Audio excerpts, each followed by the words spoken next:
எனக்கு என்னைக்கு நல்ல மனசு இருக்கோ அப்போ தான் கோயிலுக்கு போவேன். திருவிழாக்களில் போக மாட்டேன். ஏன்னா திருவிழாக்களில் ஒரே ஆடம்பரம் ஆர்ப்பாட்டம் தான் நடக்கு. கோயிலில் கொண்டு இந்த கச்சேரி வச்சிருந்தான்.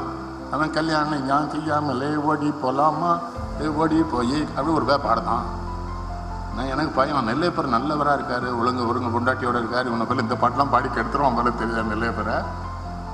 இல்லை நம்ம கலாச்சாரத்தை விட்டோம். கேரளாக்காரனை பார்த்து நான் இன்னும் வியப்பேன். அங்கே போனீங்கன்னா மெடிக்கல் ஸ்டூடெண்ட் வேட்டி சட்டையில் தான் வருவான்.